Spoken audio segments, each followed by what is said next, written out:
Mazuma TV back with another video. Alright guys, I said that I was gonna speak on the Gervonta Davis Jose Pedraza fight. And I didn't get to watch it live, unfortunately. I was at a party or whatever. Had some family duties to take care of as well. But I came back, watched the fight, and I was thoroughly impressed with what Gervonta Davis brought to the table in this fight. Honestly, I thought at first that Jose Pedraza was going to be able to give Gervonta some problems.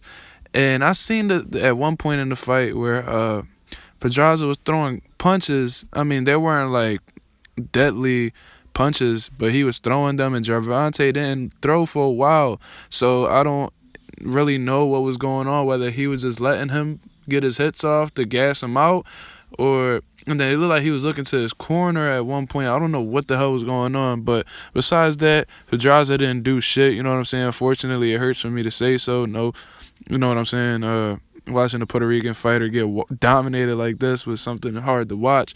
But nonetheless, very impressive performance by Gervonta Davis. And he's the new IBF champion at 130 pounds. And he has some competition up there. I'm not gonna lie, man. He got Lomachenko, Nicholas Walters still up there. His quitting ass still up there. You know what I'm saying?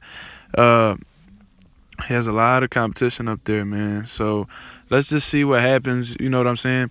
And when speaking about this fight, shout out the boxing scene. They put up some percentages of the punches landed in the fight, and this shit is crazy how the way this came about. With total punches, Gervonta threw 403 punches the entire fight. You know, it ended in the 7th round. It was a TKO or whatever. He got up, but they stopped it. You know what I'm saying?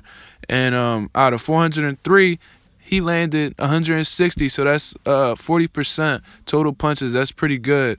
When you really look at it, for every 5 punches he threw, he landed 2. So that's not bad for total punches. When it came to jabs, Gervonta,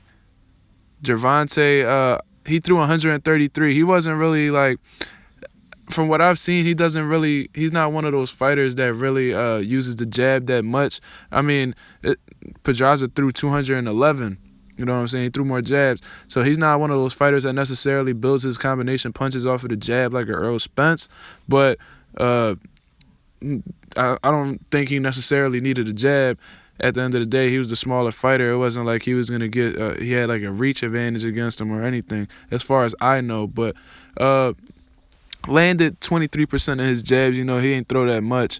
You know what I'm saying? So for what he threw, he landed a pretty... I mean, that's okay. That's average, you know what I'm saying? But the thing that was overwhelming to me was the power punches, you know what I'm saying? He threw 270, and out of those 270, the man landed 130. That's almost 50%. Actually, that's 48%.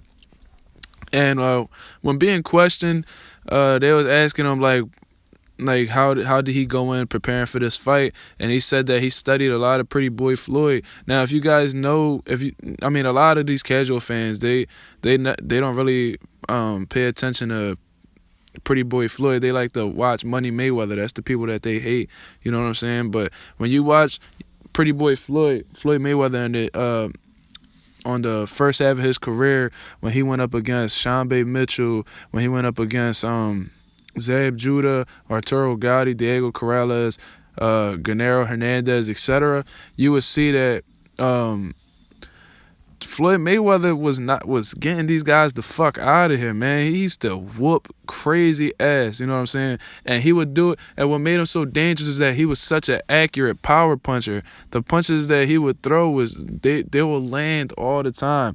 You know what I'm saying? And it seemed like Gervonta Davis was able to manipulate that pretty well, and was actually able to mimic their style as well, with the high percentage of power punches that he actually landed on this guy. You know what I'm saying? There was a lot of times in this fight where Pedraza was backing up and trying to use some movement, you know what I'm saying, trying to be light on his feet, but that didn't really discourage Gervonta, and you could see by the power punch percentage.